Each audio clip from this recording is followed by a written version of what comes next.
Welcome back to the Tara Palmeri Show. The past 3 days in American politics have been almost farcical, strange in the strangest of ways. First, a woman who'd throw herself in front of a train for Donald Trump, Marjorie Taylor Greene, suddenly announced she's resigning from Congress at the start of the new year. That makes the Republican majority even slimmer than it already was. And why is she leaving? Because she's staring down a primary challenge led by Trump's own super PAC enforcers over at MAGA Inc. Then, because we are literally living in a simulation, Trump and progressive firebrand Zohran Mamdani clicked, like old friends in the Oval Office. And if you've been watching this show, you probably heard me predict that that was exactly what would happen. So much for that 2026 boogeyman Republicans were hoping for. Today, I break down all of this and more with someone who understands the absurdity of our times all too well. Andy Borowitz of the Borowitz Report. He's a legendary comedian and satirist who took his iconic New Yorker column to Substack. And he's truly crushing it. Are you surprised? I'm not. And as always, you can get all of my independent journalism on Substack too by subscribing to the Red Letter. You can go to tarapalmeri.com. And that's where you can find my reporting, my investigations, and all of my analysis for my paid subscribers. That's tarapalmeri.com. Take a listen here. Andy, thank you for joining the show. What a pleasure. I feel like we should just talk about the past few days because ever since Friday, it's been kind of nutty. President Trump and Mamdani getting along. Marjorie Taylor Greene just like announces out of nowhere without even telling anyone in leadership in the GOP, which is, I guess, not that surprising for her that she's out.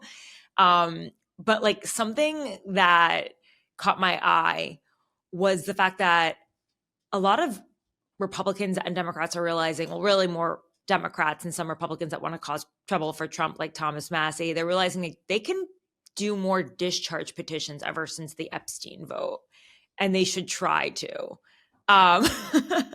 Especially with Marjorie gone and the margins for the GOP getting tighter and tighter. It's like 2 Republicans on a party line vote. Basically, that's all that Mike Johnson will have. So I was wondering, like, what do you think of this? The fact that they're going to try to use more discharge petitions, since Mike Johnson is essentially just an extension of Trump. Like Trump jokes about it, that he's both speaker and president.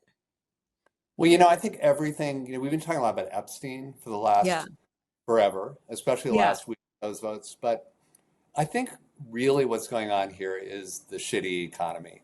I really think that that's what's behind all of this, because I think the economy and the really bad consumer sentiment has kind of warmed the ground for everything else. So Epstein got new life because I think all these people, it's a lot of unintended consequences, right? There was a huge long shutdown. They all went back to their districts, and they all saw that even in red districts that people are really pissed off at Trump and that this is not popular. It's not working. And ultimately, it's really interesting how it all comes back to people's wallets. It really does, and self-interest. So once people are pissed off, then all kinds of other mischief can happen. And I really do think, I know there are lots of theories of Marjorie Taylor Greene. I mean, I devoted a long post to her a week ago, and AOC has said that Marjorie Taylor Greene was just been on a revenge tour because Trump was blocking her, her run for the Senate. I did actually hear that though from a source that's close to her, like not a Trump source, a while ago, and she's been angry ever since. But I do agree that it's also the fact that I'm sure when she goes home, she notices that Trump is also losing popularity. I mean, I think 75% of people are saying they're unhappy with his handling of the economy. Yeah, and I mean, I think Marjorie Taylor Greene, I can't believe I'm here praising her in public. This is just, to me, I've said this is the most unforgivable thing that Trump has done, has made me agree with Marjorie Taylor Greene. Heinous that I've been put in this terrible position. But, she's actually not an idiot. I've got to say, I've been surprised because she's been on TV and she's, of course, said a lot of things that I've agreed with, like about, Obamacare subsidies and things like that. But I used to make fun of her for, saying gazpacho instead of Gestapo. We've all had a lot of fun with Marge over the years, but What will you do without her, Andy? Who I will you will. move on to? I know. Well, I have some candidates, by the way. It's not like the clown car is not completely vacant. It's less. That's true. But she is capable of stringing together a sentence that makes sense, much more so than Trump is, by the way. And she is capable of communicating like a sentient being. And I would not be surprised if when she goes back to her district, even though she's not running now, I wouldn't be surprised if she's much more popular with the local folk than Trump is, because she's kind of a celeb. You know how it is, like in your high school, somebody who, maybe was like a ninth lead on Dawson's Creek Yes, is the most famous person in the world in your high school because they went to your high totally. school. And I think Marjorie Taylor Greene is kind of like that. She's on TV a lot. The locals like that. She's also in And an exurb, not a suburb. Like this is more rural than most people think. She's not in, people think she's in some sort of like fancy Atlanta suburb. It's not. yeah, all those cosmopolitan airs that she puts on can be very deceptive. Like somebody just goes to the opera all the time. Yeah, no, I mean it's interesting, but I think again, like all these sort of mini rebellions that have been going on, and I think in the Senate it was kind of a maximum rebellion. It was like everybody just said, "Yeah, bring on the Epstein files." Um, I think it does all flow from the economy. If Trump were Yeah, at 80% approval on economic issues, I don't think any of this would be happening. I just I have to think, agree with you. yeah, but he's now really in lame duck territory much sooner than I would have predicted. I did predict that the coalition was going to fracture, and that wasn't a huge call on my part. I think anyone could have predicted that because you've got the Bannon wing and the Elon Musk wing, and then you have like Boebert and MTG who hate each other, calling each other names on the floor of the House. They got in So a fight in a bathroom stall, I believe, or somewhere in the that's because Capitol. we're officially in high school, right? I'm It's sad that this will be over, but there's always Nancy Mace to cause some problems before she runs for governor. So, Nancy I mean, she's Mace is technically there. running right now, but Yeah, I am a big fan of from Florida, a big fan of Paulina Luna. I do think that Paulina Luna, who is really very much under the radar, could really step up and take Marjorie Taylor Greene's crown of ass clownery because she has so much in common with MTG. She is steeped in alien lore. She talks a lot about aliens. She was on Rogan's show and she was talking about mm, how when she was in the Air Force, she saw an alien aircraft. So ooh, she's way beyond MTG. Like, MTG has some theories about the Rothschilds and orbiting laser beams. And, she shared those on Facebook. But MTG never actually said she saw like an alien. She has a lot no, of theories like aliens, she says, are fallen angels. She said that on Bill Maher's show recently. So yeah. both women are really into extraterrestrial pseudoscience, but I just think Paulina Luna, let's just keep our eye on her because I know we're all mourning the demise of She's a new mom, so maybe she's ready to step out. Like that's probably why she's been uh under the radar, but now it's her yeah, moment. Because there's a hole but, now. Like, there's a vacuum to be filled of MAGA warrior, lady there, MAGA warrior. yeah, Oh, geez, uh, sorry. Maybe my dog wants to take that role. Hey, come over here, Panchetta. we like dogs in this household. My dogs Okay. are out at the moment. They've gotten Mine more is out. particularly annoying. Even though she's about 20 pounds, she thinks she's a guard dog. So it's I have the great. same issue with we have like a 10-pound dog who thinks she's I don't know, thinks she's MTG. She's like rules the roost. But Paulina Luna, it's funny you mentioned discharge petitions. She put forth one earlier in the year that failed. Yeah. Well, she That doesn't she have the want Massey and Ro Khanna ability to campaign, I guess, because they were pretty effective at it. Gotta say, they stuck to their guns. They made sure to be on TV all of the time. They utilized the press. I'm like, Ro Khanna is really savvy with the press, I will say. yes, yes. And And it's funny like Thomas Massey, like if you drill down, a lib like me could probably find very few issues with which I agree, about which I agree with Thomas Massey, but he's very smart. He said really good things about, the rule of PhD. law. Yeah. Yeah, yeah. So I mean, it was formidable, and I I guess this all leads us to the whole Mamdani love fest, which was fascinating. It was fascinating, kind of in the changing of the guard that MTG was out, and then this communist was in. And they love So each other. I literally predicted this on my show on Thursday. I said, I bet they're gonna love each other because they're both seducers.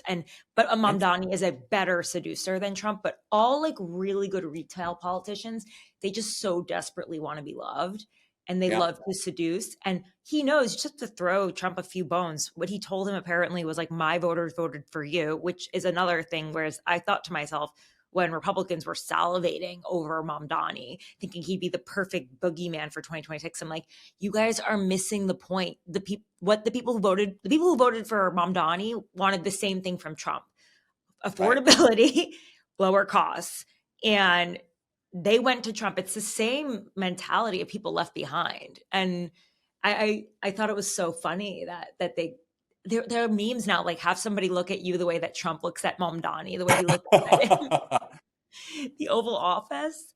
Also, I do think it has to do with Trump having his real estate in New York and not wanting to see the city fall apart. And then therefore, Interesting. it's all about the bottom line for Trump, don't you think? Yeah, And the fact that he's a winner, maybe that too. I don't know. yeah. I mean, there are a lot of theories that make sense. Your theory about New York makes a lot of sense. Also, here's a theory: Trump is a child. Trump, Trump. That's my crazy theory. Okay, Trump go for likes it. it when anybody says anything nice to him. If you are the last person in the room and you happen to say something nice to him, that's all it takes. Larry David had this funny riff about how, if somebody ever tells him that they like his hair, Larry David is like, that's a really nice guy. I really like him.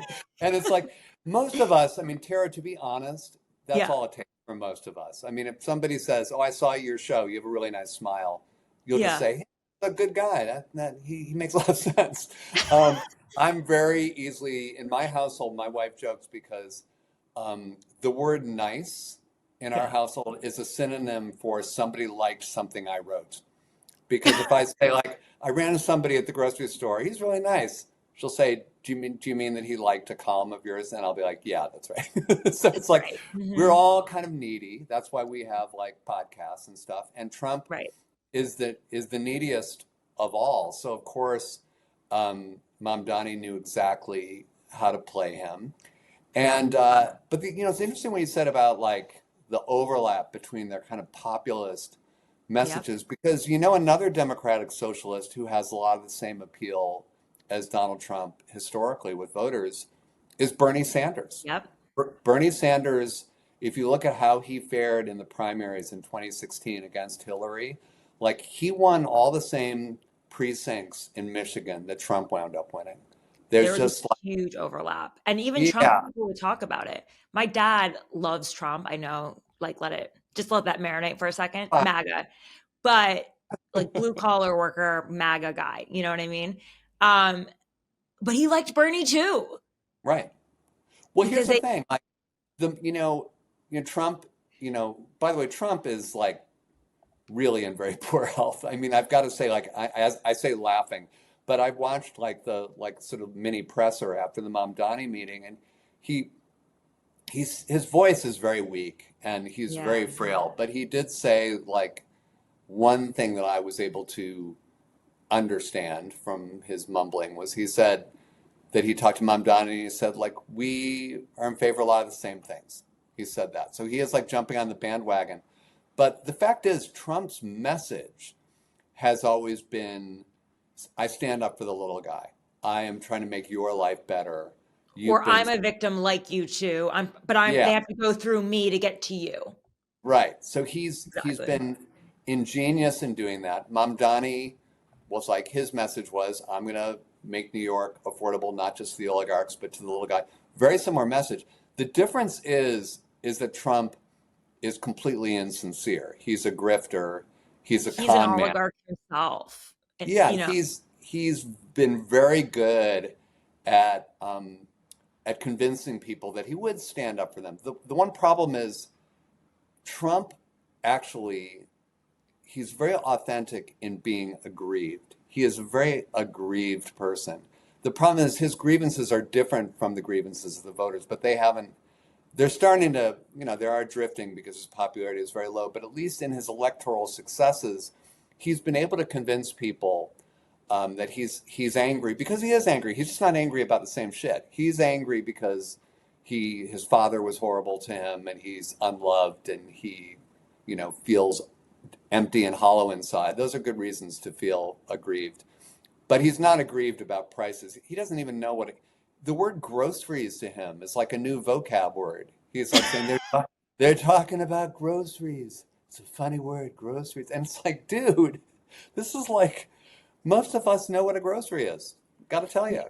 Yeah, no, it's amazing that he was able to pull that off, though. You have to think about it. I mean, not just once, but twice.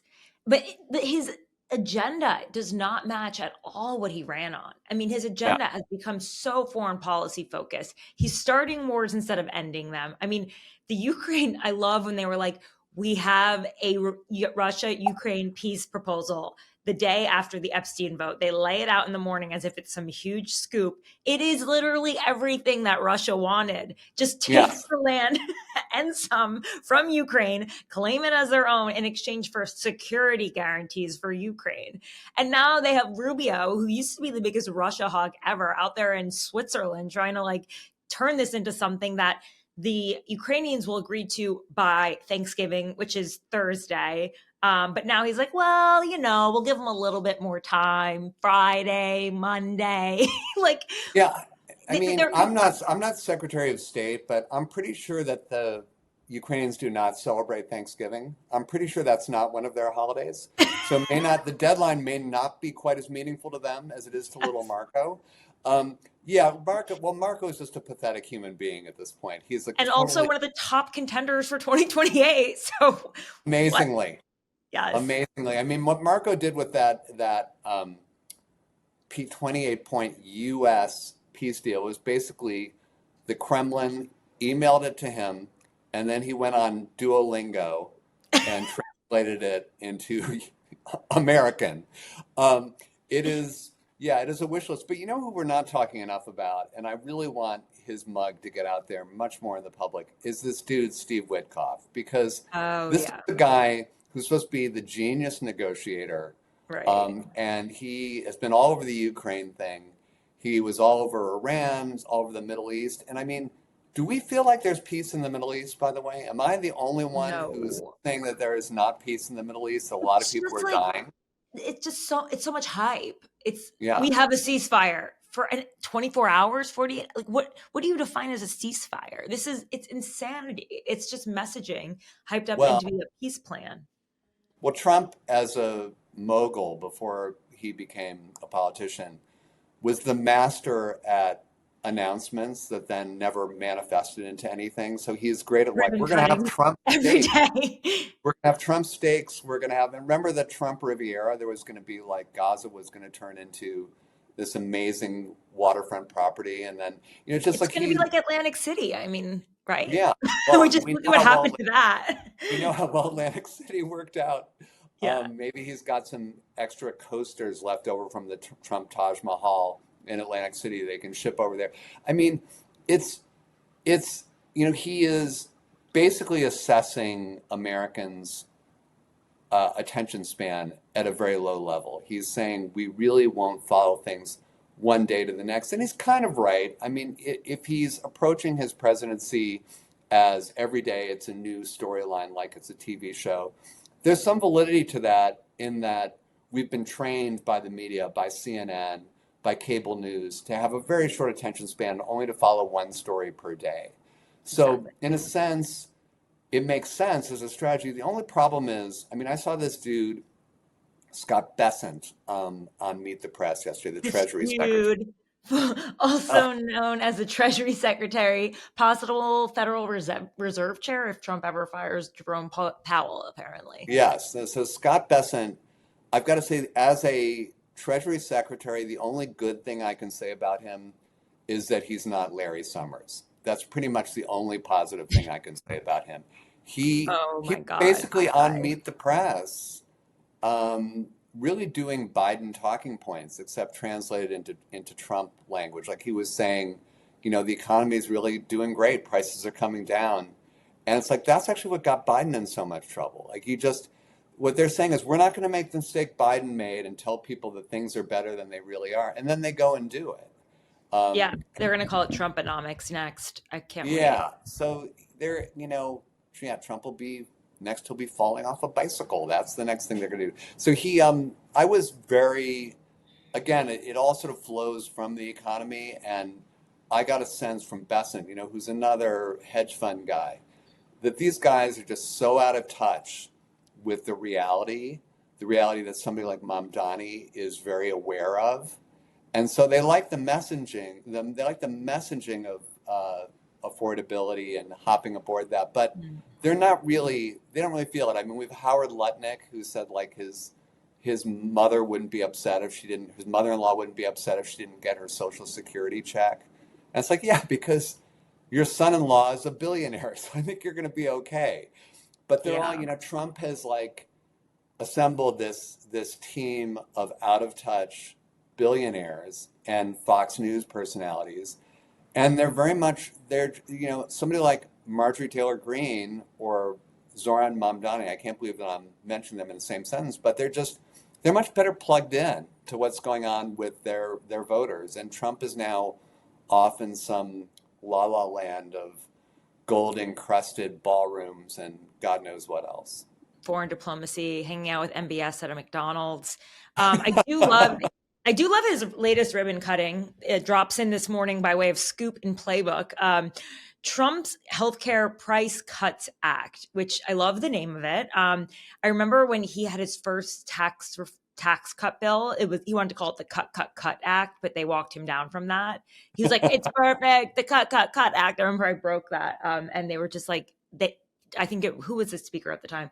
Was it Paul Ryan? Yeah, he couldn't deal with that. But Trump's Healthcare Price Cuts Act, I will break it down for you right now. It's a 2-year extension of Obamacare subsidies. Knew he was going to do that because it was overwhelming in all of the polling that they would get creamed in the midterms if they did not extend the Obamacare subsidies. And an income cap of 700% of the federal poverty line, which I Googled this morning just to see like how it would impact me or anyone else. So one person in your family, it's $109,000. 2 people in your family, it's $148,000. 3 people in your family, it's $186,000. 4 people in your family, it's $225,000. I could keep going. But yeah, so I don't know, like I'm not surprised by the 2-year extension of Obamacare subsidies at all. I do think it's funny that they made it an act and broke it as if it was like something that Trump is, I don't know. Yeah, I mean, it's weird to put Trump's name. I mean, no, Trump loves putting his name on shit. Yeah, he wants to sign every bill if he can, right? Yeah, but like putting Trump's name on Obamacare is like, that's a level of chutzpah I wasn't really aware of. No, that's actually Obamacare, come to think of it. That's crazy. Well, was there anything in there about reducing drug prices by 5,000%? Because that's the thing. I did the math on that, and if he reduces drug prices by 5,000%, that means that like all the drug companies have to pay us when we get a prescription filled. I think we're ready for that though. But that's sort of I would like that. I mean, wouldn't you? Yeah. Make up for all that time I paid them way too much money. Absolutely. Yeah. Bring it on. Yeah. So yeah, no surprise. There was a few other things I wanted to bring in. Oh yeah. So apparently Trump has asked Larry Ellison, the new owner of CBS News, who installed Barry Weiss. Everyone knows that. It's taken a bit of a rightward tilt to bring back Rush Hour to Paramount. And I was wondering what you thought about that. The show. Rush Hour? Yeah, the movie. You mean the movie franchise? Yes. Yeah. He wants it back on Paramount. Boy, we haven't really thought about Rush. So I guess he likes Rush Hour. I guess he watches that. Yeah. That's funny. It's like, I love the idea of becoming president of the United States and then just exhuming shows that you really thought didn't get a chance. And in the 1980s. I like using that's a great use of presidential authority. It's like, yeah, let's get rid of Kimmel and Colbert. I don't like those guys, but you know what show I really liked? I really liked Ghost Whisperer with Jennifer Love Hewitt. I'd like to bring that back. That just shows you where his head is at. It's like he watches a lot of TV. 1980s musicals at the Kennedy Center. The guys, he's trapped in the Oh 80s. my God. I did a whole piece actually about his love of Phantom of the Opera, because that is like his famous, like at his rallies, he played a lot of Andrew Lloyd Webber music from the 80s. And there's a great clip of Anderson Cooper interviewing somebody who's at one of Trump's rallies in 2024. And Anderson Cooper gets this weird look on his face, and he's like, is that the Phantom of the Opera that he's playing? And it is, in fact, da da da da da. It's a very weird thing as a sort of rally song to play. But he's really into Phantom, really into Cats. Yeah. He wanted to be a producer first. That's what was the first check he took from his dad, was to invest in a show that flopped. That's interesting. Do we know what the show was? I actually do know. I can Google it right now, but he really wanted to be a Broadway producer. Trump Broadway show. He was in his 20s. Looking back, $140,000. And what was it? It flopped. The thing is, it was kind of prophetic in a way, because there's no more surefire. Paris is Out. It was a 1970s comedy. At 23, he put $70,000 into the show. Wait, what was it called? Paris is Out. It ran for 2 months. That is a great name for a musical. What the fuck does that mean? Who was in it? Who was in Paris is Out? Sam Levine and Molly Picon. Oh, Molly Picon, who is Picon. So what's interesting about that is, now I'm showing myself to be kind of a Broadway fanboy, but that's kind of like Yiddish theater. Like Molly Picon was like a Yiddish comedian, and Sam Levine was like an old Jew, So it's like, that's interesting that that's Trump's taste. Before he became converted to Andrew Lloyd Webber, he liked a good Jewish, corny, sort of Borscht Belt Jewish thing. That's really interesting. I mean, maybe they were the only ones who wanted to be involved with him. He was 23 years old at the time, and he wanted executive producer credit. I mean, it's very funny. I mean, where it is sort of telling is that there is no more surefire way to lose money than investing in a Broadway show. So it really predicted everything that was to come afterwards, like him losing money on his casinos, losing money for the United States of America, all of his achievements really since then we could have predicted from that one investment on Broadway. Yeah, I mean, this is the legacy mode of President Trump, getting massive jets, installing a new Kennedy Center, literally tearing it apart, ballroom. It's fixed, peace in the Middle East, like peace-ish in Ukraine. Venezuela. Whatever, let's just get rid of it. Dropping pamphlets on people soon to get rid of Maduro. I wonder how that's going to go over. Yeah, I would not have really predicted this whole gunboat diplomacy kind of William McKinley turn that he's taken. I mean, although I guess told him he only has a few years to live, so he's just like, oh, got to get it done now. Like, he doesn't talk about second term. He's like, no, there will be no second term. Amazing. Well, I mean, there's much we couldn't have predicted. I didn't really predict the demolition of the East Wing. I didn't think that was coming. So many surprises. I didn't predict that we'd be fighting with Venezuela. I didn't know that was really on his radar. He's a man of many, many surprises. With one last thing, did you predict that DOGE would be gone by November 2020? No. 2025? When it was supposed to be around until May 2026, we were supposed to get at least, November, December, January, February, March, April, May. We were supposed to get at least 7 more months of DOGE. What will do, or whatever his name is?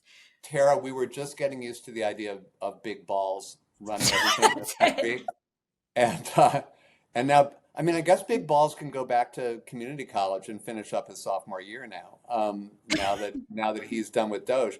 But I mean, it's interesting. Like a lot of things, like the invasion of Iraq and deposing Saddam Hussein only took a few weeks, really, but we're still feeling the results of it. And I think Doge is kind of like that. Like I think Doge got in there, broke a lot of things, which is like the cliche that all of these tech bros like to use, move fast, break shit, and all this. But Yeah. we, the American people, will be dealing with the repercussions of Doge for a long, long time because they did, they fired people who then they had to rehire. They did God knows what with the computer systems that were very delicate. I mean, that is why, by the way, getting back to the guy I'm demonizing today, Scott Bessent. Scott Bessent was kind of the gatekeeper for the Treasury Department when Elon first went in there. Like he could have said, no, you know what? As Secretary of the Treasury, I've sworn an oath to defend this department for the good of the American people. But instead, he was like, ole, and he just let Elon and Big Balls right into the computer system. So God knows what the end result is going to be. I've heard, I'm not a computer guy, but I've heard it's a complicated system. I've heard like you actually need some expertise, perhaps I would exceeding. hope that our government systems are complicated and highly encrypted because otherwise couldn't the Russians just come in and like take over the entire grid? I mean, Wouldn't it be a shame, Tara, if like the Russians were dictating things to us right now, like our foreign policy and like our peace plans? That would be a horrible thing if that were to come to pass. Andy, on that note, I thank you for joining this show. That was really fun. And just some Monday morning bitching. Just back on, I just couldn't bring myself to do some reporting on Friday with the MTG out, Mamdani, and all of the rest. I was like, I am comatose on the couch, but I'm glad to be back and alive and breaking it all down with you. Well, thanks for having me, Tara. Great to see you. Great to see you. That was another episode of the Tara Palmeri Show. Thanks so much for tuning in. If you like this show, please rate it, subscribe, follow, share it with all of your friends. Please leave comments. If you like my reporting, you can go to tarapalmeri.com. That's TARAPALMERI. You can sign up for the red letter. That's where you can get all of my exclusive reporting and my independent journalism straight to your inbox. It is how you can support my independent journalism. And I will keep at it thanks to you. I want to thank my producer, Eric Apanate. I want to thank Abby Baker, who does my research and my social media, and Adam Stewart on the thumbnails. I'll be back again this week. I'm thankful for all of you. I hope you have a great Thanksgiving week and you're able to take it a little slower.